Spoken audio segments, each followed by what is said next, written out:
كيف حالك؟ كيف حالك؟ Apa kabar? Sehat? Alhamdulillah. Pertamanya saya memanjatkan rasa syukur kehadrat Allah Subhanahu wa taala kerana pada hari ini dapat bersama-sama dalam suatu majlis yang amat penting, iaitu majlis jelajah prihatin dan juga pelancaran jentera Perikatan Nasional bagi negeri Terengganu yang diadakan di Hulu Terengganu. Saya ucapkan terima kasih di atas kesempatan dan peluang yang diberikan kepada saya untuk menyampaikan sedikit sebanyak ucapan dan penerangan berhubung dengan perkembangan yang sedang pun berlaku di negara kita ini, khususnya dalam kita menghadapi pilihan raya umum yang ke-15 yang akan tiba dalam satu tempoh yang tidak berapa lama lagi. Melihat pada kehadiran yang segi ramai dalam Dewan pada malam ini, saya dah yakin InsyaAllah bahawa Terengganu akan sapu bersih semua kursi atas nama Allah.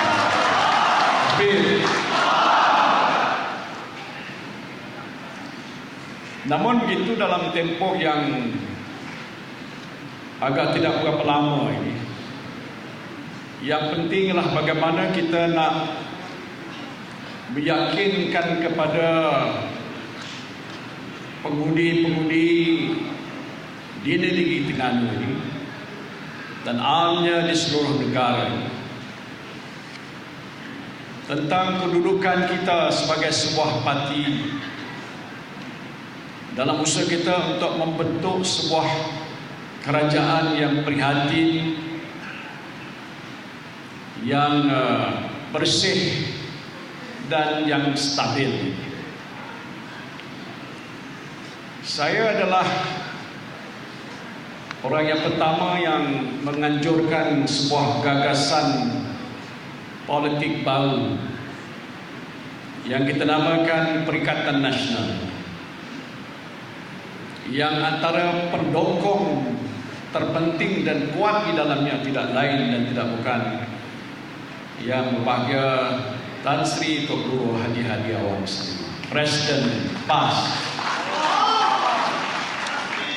Dan selepas itu rakan daripada parti gerakan menyertai. Ada dua lagi parti yang ada di Sabah, iaitu parti SABB dan STAR. Saya menganjurkan pembentukan gagasan baru ini dalam kita menghadapi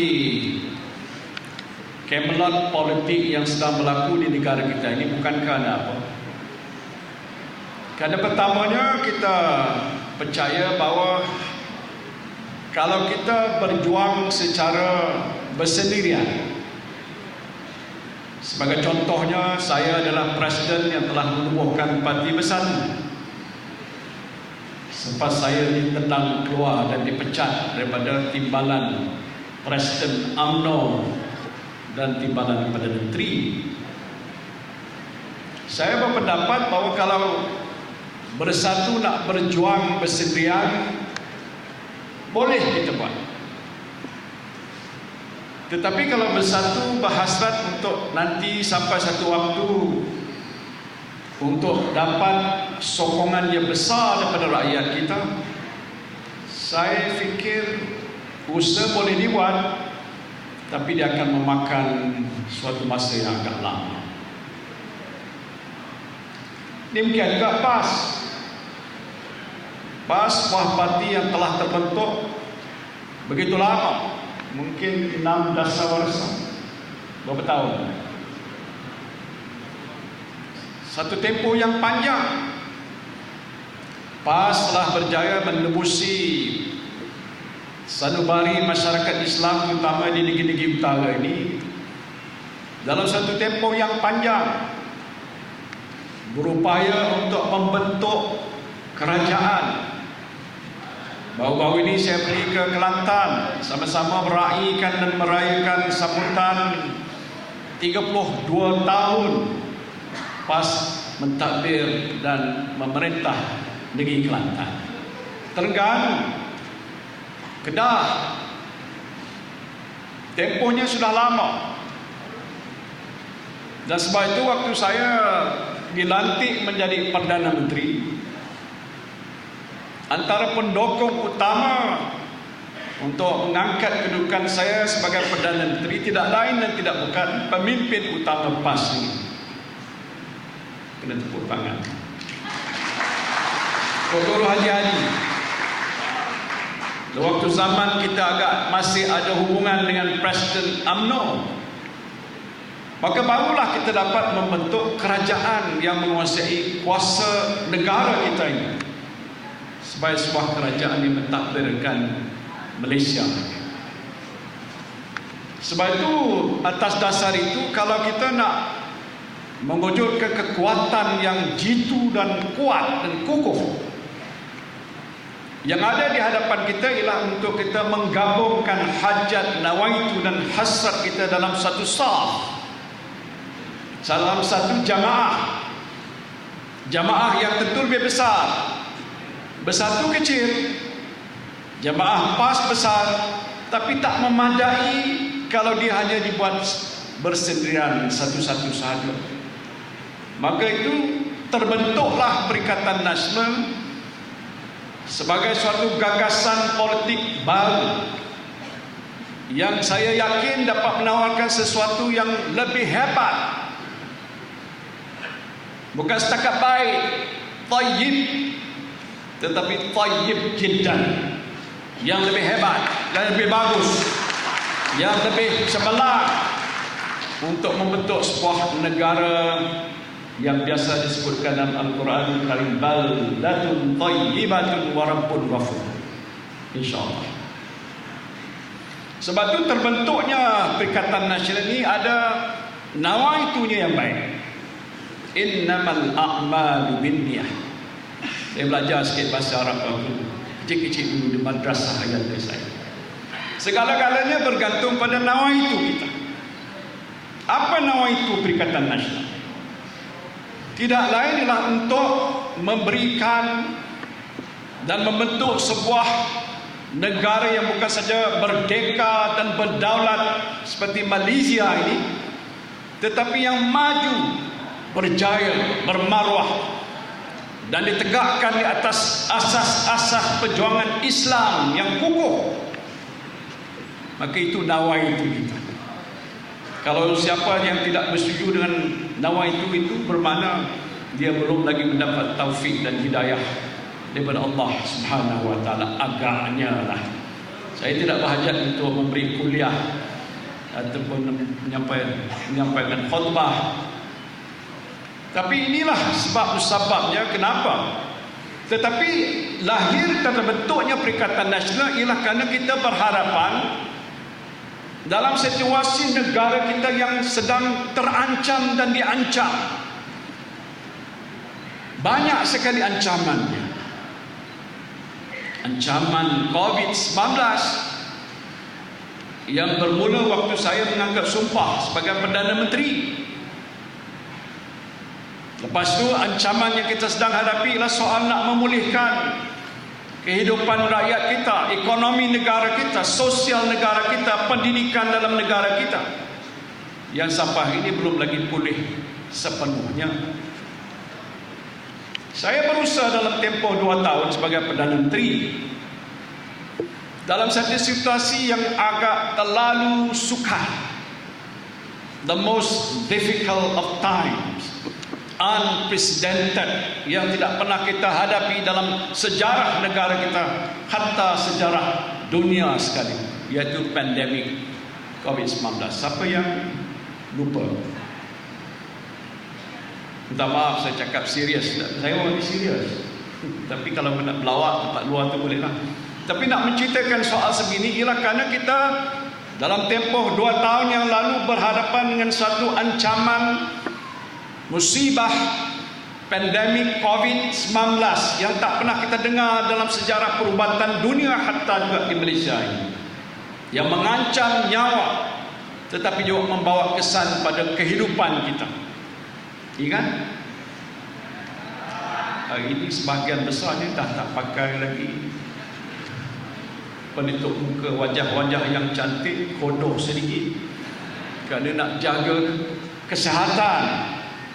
Tetapi sudah boleh berhimpun seperti ini, walaupun mungkin dalam beberapa bulan yang lalu tak dibenarkan oleh pihak Kementerian Kesihatan. Ini satu nikmat yang Allah kurniakan pada kita selepas kita berdoa. Saya berdoa, Tok Guru berdoa, rakyat Malaysia yang Islam berdoa, yang bukan Islam pun berdoa, ya Allah, Kau selamatkanlah negara kita ini daripada wabak COVID-19 ini. Berilah kita kesejahteraan hidup kita dalam keadaan yang lebih aman dan sehat. Allah makbulkan. Hari ini alhamdulillah kita sudah hidup dalam keadaan yang lebih baik. Itu satu episod dalam satu sejarah perjuangan kerajaan perikatan nasional.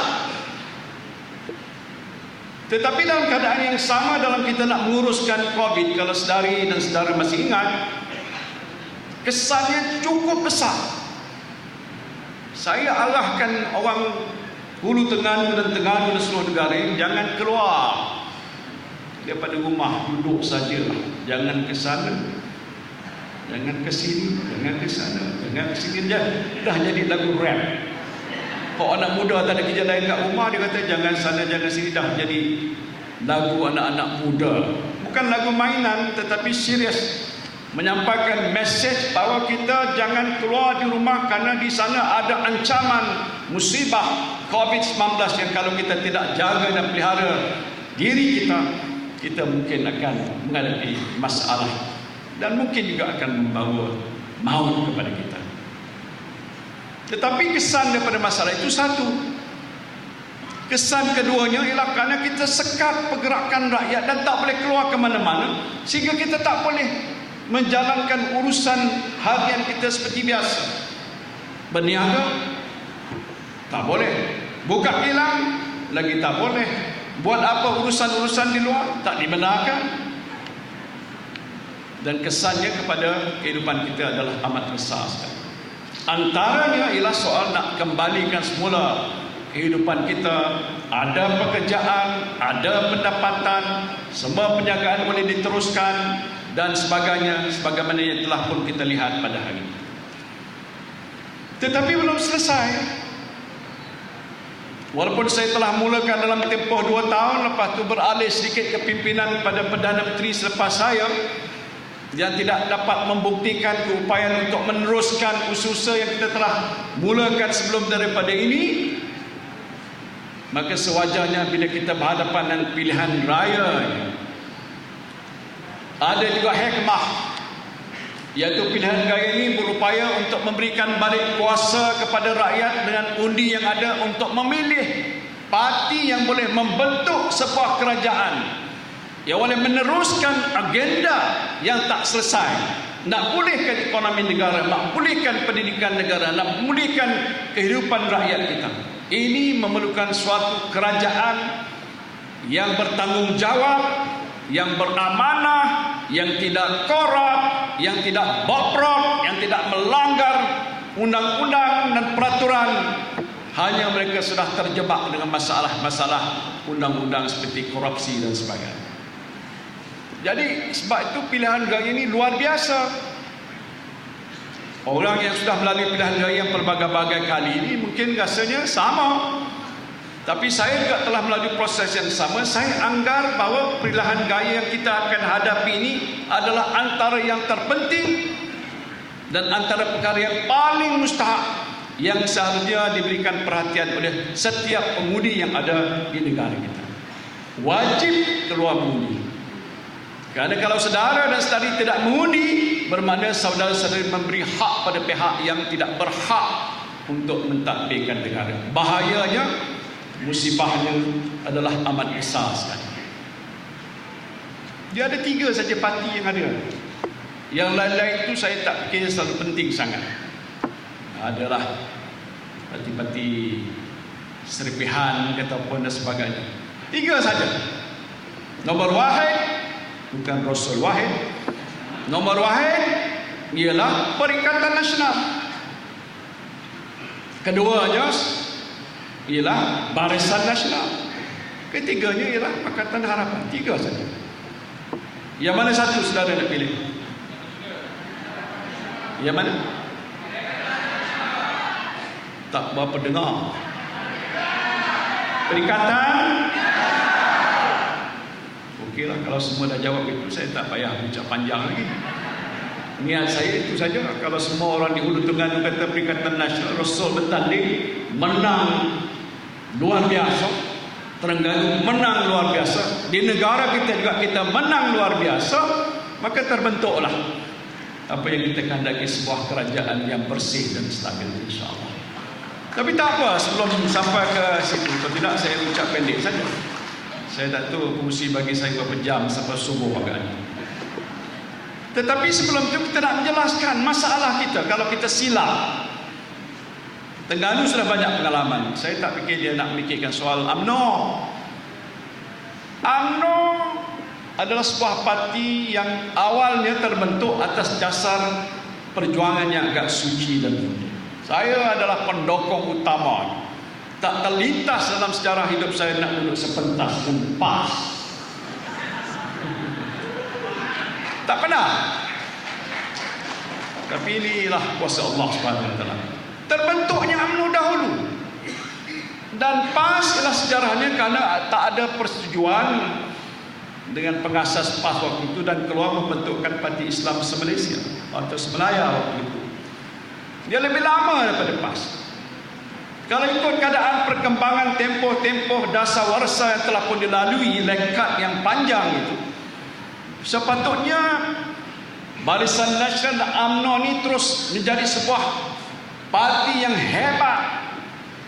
Memang pun dia satu waktu ketika dulu hebat, mencipta banyak sejarah-sejarah kemajuan pembangunan negara, dasar pembangunan infrastruktur, projek-projek yang membantu rakyat, pendidikan dan pelbagai-bagai. Saya tak nak nafikan itu. Tapi itu zaman yang telah pun berlalu. Apabila masuk ke zaman yang mutakhir, dan waktu itu saya berada bersama dalam UMNO juga. Saya timbalan Presiden UMNO.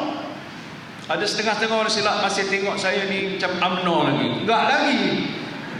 Dah lama saya tinggalkan. Bukan kerana apa? Kerana waktu saya berada dalam UMNO, duduk sebelah Perdana Menteri. Siapa Perdana Menteri? Siapa? Bos awak. Bos tu betul. Kat mana bos tu sekarang? Mana? Kajang. Saya duduk sebelah dengan Datuk Seri Najib, Perdana Menteri. Saya timbalan. Sepanjang mula saya berkejaya dalam politik, nampak okey. Adalah sedikit sebanyak agaknya perbuatan-perbuatan yang tidak baik. Tapi itu tak apa. Tapi sampai ketika waktu Datuk Seri Najib memimpin negara, bila timbul soal cerita, dia juga ada kaitan dengan Terengganu. Terengganu Investment Authority. Kalau mungkin untuk guru semua yang di sini pun tahu tentang itu. Iaitu atas satu langkah usaha yang dibuat oleh Datuk Seri Najib dengan didokong oleh kerajaan pada waktu awalnya ialah untuk menjadikan dia sebagai satu alat ataupun organisasi menguruskan khazanah-khazanah di Terengganu. Ditolak oleh kerajaan negeri dan juga ke bawah Duli Yang Mahmud Sultan. Mula daripada situ Datuk Seri Najib ada satu idea bagaimana nak bentuk 1MDB sebagai suatu badan besar yang boleh mentadbir dan uruskan khazanah negara kita. Rupa-rupanya inilah satu daripada saluran yang digunakan untuk menghantar, kalau istilah yang hari ini kita sebut, mencuri dana negara yang bukan sedikit bernilai berbilion-bilion ringgit. Satu daripada contohnya, daripada banyak contoh Dia pinjam wang, kumpulan wang amanah pencen. Siapa di sini pencen? Angkat tangan. Oh, muda lagi tak pencen. Pinjam wang amanah pencen 4 bilion. Tujuannya ialah untuk digunakan untuk melabur dalam industri petroleum di Turkmenistan dan sebagainya. Hilang, hangus begitu saja. 400 milion daripadanya berputar di seluruh dunia dalam bentuk wang yang telah pun dicuri keluar. 42 milion masuk dalam akaun Datuk Seri Najib Razak. Bila dibicarakan di mahkamah, dia didapati bersalah, dihukum 12 tahun penjara, 210 juta yang denda yang harus dibayar. Buktinya itu satu kesalahan. Bila saya dengar soal sebegini, saya tak boleh berdiam diri. Dan saya telah menegur Perdana Menteri, ini suatu perbuatan salah yang membawa kerosakan pada kehidupan rakyat. Wang yang berbilion-bilion ini disalurkan ke luar negara. Hari ini masih lagi dibicarakan dalam mahkamah. Datuk Seri Najib walaupun di penjara, keluar untuk naik ke mahkamah, balik ke penjara, naik ke mahkamah, balik ke penjara. Tak tahu sampai bila lah isu 1MDB ini selesai pembicaraan. Jadi saya nak sebutkan ringkas, tak panjang cerita tu, nanti banyak melalut ke luar ni. Kira kerana perbuatan seperti itu bermulalah satu sejarah hitam dalam negara kita, waktu mana isu yang berkaitan 1MDB yang melibatkan wang rakyat berbilion-bilion hilang, malahan dicuri. Cara yang dicuri ialah Rosmah Mansor. Siapa kenal Rosmah? Angkat tangan. Dia bawa beg tangan apa? Dia ada cincin, saya warna hijau, dia warna pink. Ceritanya begini, ialah kerana ini adalah satu perbuatan kemungkaran yang dilakukan yang menyebabkan negara kita hampir-hampir runtuh. Dan sampai ini wang yang sebahagian besar itu tidak lagi dapat kita bawa balik ke negara kita. Waktu saya jadi Perdana Menteri, saya tubuhkan satu jawatan kuasa untuk mencari di mana wang ini pergi. Saudara, saya dapat bawa balik hampir 20 bilion duit yang telah hilang, kembali masuk ke dalam khazanah negara. Orang curi, saya cari duit yang curi itu saya dapat balik. Tapi tak selesai lagi. Tak tahu berapa puluh bilion yang masih tersorok ke sini, yang disebutkan ada seorang Cina yang bernama Jolo, tak tahu ke mana. Tetapi ini adalah satu perbuatan jahat. Tetapi kerana saya menegur, saya ditendang keluar. Sekejap, okey, keluar. Tapi ini sebahagian daripada episodnya. Masalah yang kita hadapi itu satu masalah besar. Masalah yang telah menyebabkan negara kita ini hampir bankrupt, rugi, disebabkan oleh salah guna kuasa dan rasuah yang sejumlahnya begitu besar. Malaysia juga telah pun diisytiharkan sebagai sebuah negara di mana kadar korupsi yang tertinggi di dunia. Jangan tepuk tangan. Kita tak boleh rasa bangga kerana orang kata sebut Malaysia ni patutnya baldatun thayyibatun wa rabbun ghafur, tapi realitinya rosak kerana perbuatan angkara kluster-kluster mahkamah yang ditaja oleh kerajaan dahulu Barisan Nasional dan UMNO. Dan sebahagian Malaysia ni sekarang ni dihadapkan ke mahkamah. Antaranya ialah Presiden UMNO. Baru-baru ini kita dengar berita bila nak umumkan calon, ada berapa calon yang telah terkukuh?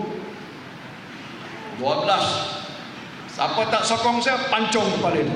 Ini saya tak nak cerita soal UMNO punya hal, tapi itu masalah. Tetapi dengan sebab masalah dia itulah, waktu saya berada dalam kerajaan juga, dia bawa jumpa saya satu fail yang saya sebut bertimbun fail ini.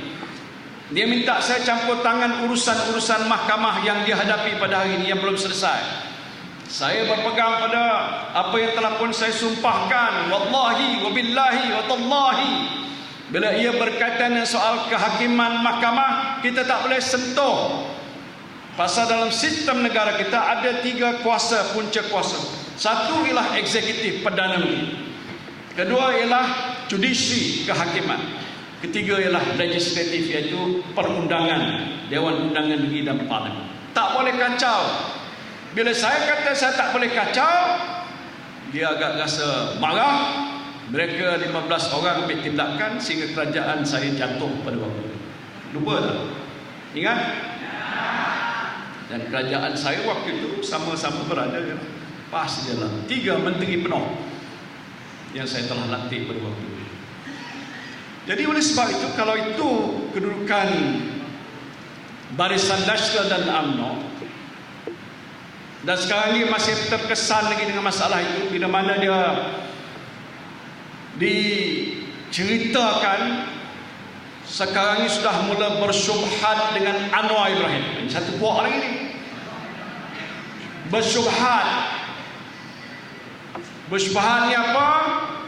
Bila pilihan raya nanti selesai dan UMNO tidak mempunyai jumlah kerusi yang mencukupi untuk membentuk kerajaan, cerita yang saya dengar dia akan jemput ke ataupun peluk ke apa nak kata Anwar Ibrahim, yang di dalamnya adalah PKR, DAP yang kita tahu adalah suatu parti yang cukup ekstrim, tidak menghormati kita Islam dan perbuatan-perbuatan yang melanggar hak istimewa orang Melayu.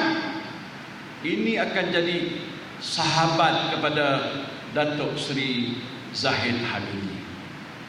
Mungkin cerita angan-angan ataupun dongengan sementara, tapi saya fikir juga kemungkinan besar boleh berlaku. Kenapa dia mungkin boleh berlaku? Ialah kerana Zahid Hamidi berhadapan dengan tuduhan-tuduhan. Berapa banyak tuduhan? 87 pertuduhan. 87 pertuduhan. Bukan satu, bukan dua, 87 pertuduhan. Hari itu dah satu separuh selesai. Kemudian Peguam Negara bawa semula untuk dibicarakan semula. Ada rayuan untuk dibicarakan semula. Jadi balik semula pada 87 tuduhan akan dihadapi di mahkamah. Dia macam dah terbayang. Kok besok kalau kalah, besok tak ada lain pilihan, malahan mesti join dengan dia punya brother Datuk Seri Najib Razak, bos dia. Jadi kalau itulah perancangannya, saya nak tanya pada orang UMNO juga. Di sini saya tahu sebahagian besar ni bukan UMNO, tapi kat belakang sana mungkin ada juga yang suruh-suruh masuk jenang. Apakah orang UMNO yang nanti akan jadi tantangan pada Perikatan Nasional APAS di Terengganu, orang UMNO sendiri akan rela dan membiarkan presidennya mengambil suatu tindakan yang saya kira akan membawa satu banyak bencana, musibah, bukan saja pada negara, khususnya kepada UMNO, dibenarkan dan diizinkan? Jawapannya sebetulnya tidak. Dan kalau tidak, orang UMNO pun patut sokong Perikatan Nasional. Pasal kalau mereka kata nak sokong Barisan Nasional, Barisan Nasional nak bergabung bersama dengan Anwar Ibrahim dan Lim Guan Eng, apa hukum? Tak tahu Ustaz apa hukum? Dia nak bergabung dan bersekongkol bersama-sama supaya kononnya kalaulah itu keadaannya dia dapat sejumlah kursi yang besar, dan kalau kursi itu melebihi 112 kursi, dia boleh bentuk kerajaan. Katanya yang saya dengar, Anwar Ibrahim akan jadi Perdana Menteri. Siapa tak kenal Anwar Ibrahim? Angkat tangan. Kenal? Kalau Anwar Ibrahim jadi Perdana Menteri, konon ceritanya, wallahu alam, hari ini sudah pun teredar satu cerita viral dalam media sosial. Antara lain dikata selepas ini kalau dah calon-calon UMNO menang, calon tu harus mengikat janji bai'ah. Antara bai'ahnya, bila besok dah menang jadi ahli parlimen, dia mesti benarkan dan berikan kuasa lah kepada Datuk Seri Zahid Hamidi untuk berbuat apa saja, dan kemungkinannya apa saja ialah untuk bergabung dengan Pakatan Harapan membentuk kerajaan. Anwar jadi Perdana Menteri, mungkin antara janjinya, kemungkinan kalau kau jadi Perdana Menteri, engkau mesti lepaskan aku daripada penjara. Jadi soalnya bukan soal hal ehwal masyarakat, kepentingan ammah ataupun hal rakyat jelata, tapi soal pribadi dia. Ini bukan soal pribadi, ini soal negara, soal rakyat jelata, bukan soal Zahid Hamidi. Tetapi dah tertekan hidupnya begitu rupa, dia terpaksa mengorbankan segala prinsipnya hanya untuk menyelamatkan dirinya daripada dikenakan hukuman penjara. Wajarkah kita nak biarkan ini? Kita tak boleh biarkan. Sebab ini adalah suatu daripada tanggungjawab jentera-jentera. Kalau di sini sebahagiannya adalah jentera Perikatan Nasional yang diraju oleh PAS di Terengganu ini, mengambil satu daya usaha yang agak berat. Ini adalah suatu jihad yang perlu kita teruskan untuk menyedarkan kepada orang Melayu, ahli UMNO, apalagi kita semua, bahawa kalau kita tidak ambil suatu langkah dan tindakan untuk memberikan kefahaman yang betul, rakyat membuat keputusan yang salah, sokong pada Barisan Nasional dan juga Pakatan Harapan, saya cukup takut kalau lepas pilihan raya kita berhadapan dengan situasi yang tak boleh apa nak kata. Tapi kalau kita nasib sudah menjadi bubur, kita nak buat macam mana? Jadi sebab itu pilihan raya ini adalah untuk menyelamatkan negara kita, nak memastikan supaya negara kita ini jangan menjadi sebuah negara yang sudah begitu rosak dan tak boleh dibetulkan lagi, dah jatuh ke dalam satu gaung yang cukup dalam yang tak boleh diselamatkan lagi. Sekarang masih ada waktu untuk kita selamatkan, dan kita nak selamat tidak lain dan tidak bukan untuk menyeru kepada semua pengundi menyokong Perikatan. Itu jawapannya. Jadi kalau itulah halnya, nanti ada orang tanya, yalah kalau Perikatan Nasional Tansi, apa benda yang kita dapat? Itu juga soalan yang saya tahu akan timbul dalam pemikiran rakyat jelata. Apa dia Perikatan Nasional boleh tawarkan kepada rakyat di Terengganu? Ialah sekarang pun Perikatan Nasional, InsyaAllah lepas 19 hari bulan kekal Perikatan Nasional, tapi dengan jumlah kursi yang lebih banyak, kuat kedudukan kita dan kita boleh meneruskan agenda-agenda pembangunan yang ada di Terengganu. Tetapi bukan soal negeri Terengganu, seluruh negara. Sebab itu saya nak sebutkan antara janji kita, ini akan kita lancarkan manifesto pada 6 hari bulan akan datang. Ialah pertama, ini adalah kerajaan yang prihatin.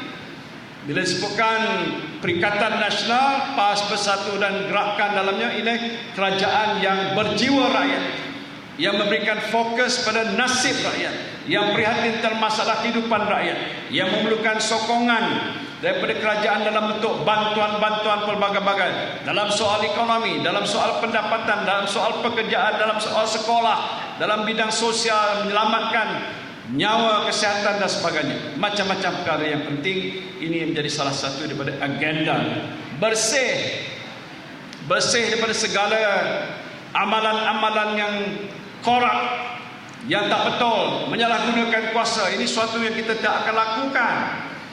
Tengok pada hari ini tak ada suatu pemimpin dalam Perikatan Nasional, khasnya baik PAS ataupun Bersatu dan Gerakan, yang menghadapi apa-apa tuduhan di mahkamah tadi telah disebutkan, menunjukkan bahawa kita berpegang pada prinsip bahawa kita menentang segala bentuk kemudaratan. Semalam waktu saya umumkan calon kita di Kuala Lumpur di peringkat kebangsaan, kita telah pun mengangkat sumpah berikrar bahawa Perikatan Nasional menentang segala bentuk salah guna kuasa, rasuah dan perkara-perkara yang bertentangan dengan Akta Pencegahan Rasuah Malaysia. Itu janji kita. Kita sebutkan kita juga kerajaan yang hendak membentuk kestabilan. Jangan ada gangguan-gangguan yang boleh mengacau ganggu kehidupan kita. Jangan ada ancaman kepada nyawa dan keselamatan kita. Kita nakkan situasi negara kita stabil. Dan kalau negara kita stabil, bermakna pelaburan akan masuk, banyak peluang pekerjaan yang akan disediakan, negara kita akan lebih maju dan makmur, maju ke depan dan capai tahap sebuah negara yang telah berjaya dalam tempoh yang tidak berapa lama lagi. Ini antara perkara pokok, dan saya telah beritahu insya-Allah pada 19 hari bulan selesai saja pilihan raya, nanti puan SPR akan beritahu kerajaan Perikatan Nasional mempunyai sejumlah kerusi yang cukup. 12.30 malam ke sebelum 12.30 malam semua dah diumumkan. Biasanya saya duduk kat pusat bilik gerakan di Kuala Lumpur menunggu saja. Satu yang pertama, saya dah tengok Hulu Terengganu, terbayang saya gambar. Hulu Terengganu diisytiharkan menang Perikatan Nasional. Calon yang bertanding tidak lain dan tidak bukan ialah saudara Rasul Wahid untuk Hulu Terengganu. Saya isytiharkan dia. Besok MP nak isytihar ini pasal dia calon bersatu. Saya kata beliau adalah calon Perikatan Nasional di kawasan Hulu Terengganu ini, insyaAllah. Saya nak dengar yang pertama ini. Kita bertanding 169 kursi. Kita harus menang mencatat rekod tidak kurang daripada 112 kursi untuk membentuk kerajaan. Boleh ke tidak, saudara? InsyaAllah boleh. Dan keduanya tadi bila satu saya bayangkan, dan saya telah biasa menghadapi soal ini, bila sampai ke satu detik di mana kita sudah mencatat 112 kursi, fungsi SPR nanti akan telefon. Harap-harap di telefon saya. Saya kenal dia, Tan Sri Ghani. Dia mungkin telefon, Assalamualaikum Tan Sri. Sekarang Tan Sri sudah boleh bentuk kerajaan. Nak dengar cakap ini, fungsi SPR. Pasal kita dah tunggu satu sampai tengah malam. Biasa begitu kan? Nak tengok strike aja 112. Fungsi SPR dah kata dah sah 112 ataupun 120 kursi dah telah pun dimenangi. Tan Sri ke siapa ke, dia kata saya lah. Pasal saya fungsi Perikatan Nasional, dia akan beritahu Tan Sri boleh umum bahawa Perikatan Nasional sudah mencapai jumlah kursi yang lebih mencukupi untuk membentuk kerajaan. Maka berhasillah nawaitu kita dan niat kita. Ini bayangan saja, belum terjadi. Hendakkah kita lihat Perikatan Nasional menang? Kita nak melihat Perikatan Nasional tegak berdiri sebagai sebuah kuasa baru. Kerajaan yang dipercayai, kerajaan yang diyakini, kerajaan yang mampu, kerajaan yang beramanah, tidak ada korup. Jadi kalau itulah hajat dan nawaitu kita kena kerja kuat. Mungkin orang Terengganu kata apapun kita menang, hok menang.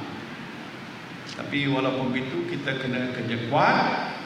Alhamdulillah dengan gabungan parti-parti bersatu PAS dan Gerakan, saya ada satu keyakinan baru. Malam lepas saya isytihar, saya rasa ada satu gelombang, tak tahulah sampai ke Hulu Terengganu, macam gelombang kebangkitan dan kesedaran rakyat untuk menentang segala salah laku yang telah dibuat oleh Barisan Nasional.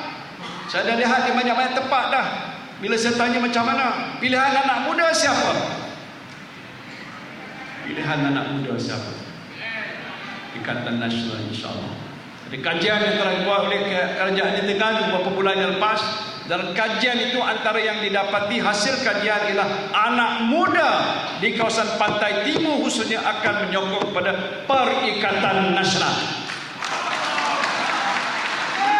Kalau anak muda bersikap itu, mereka yang untuk pertama kali yang boleh mengundi, yang sejak daripada dulu tak pernah mengundi, kali ini sudah didaftarkan secara automatik dalam sistem pilihan raya, boleh mengundi. Nak tanya balik, dia nak undi siapa? Tak dapat nak jawab. Tapi apapun yang saya dah sebut tadi, fokus kita ialah pada pengundi. Jentera yang telah pun kita bentuk mesti kokoh. Pasti yang penting tidak ada satu isu-isu yang berbangkit antara kita sama kita. Jangan ada perbalahan, jangan ada krisis, jangan hentam antara kita sama kita. Bersatu menang bermakna Perikatan menang, PAS menang bermakna Perikatan Nasional menang. Maka perlu saling menolong dan membantu di antara satu sama lain. Jadi saudara, saya tak perlu nak panjangkan cerita, cuma saya nak nyatakan sendiri rasa bangga kerana kita melihat begitu hebat kehadiran pada malam ini, petanda yang baik. Mungkin sudah ada satu kesedaran baru, dan insyaAllah dengan kekuatan dan kesedaran ini dan usaha yang kita akan tunjukkan pada hari-hari yang mendatang, Perikatan Nasional akan beroleh kemenangan insya-Allah. Terima kasih kepada pihak yang berkuasa yang menguruskan majlis ini, dan kita doakan mudah-mudahan kita akan berjaya. Perikatan! Perikatan! Perikatan! Takbir! Assalamualaikum.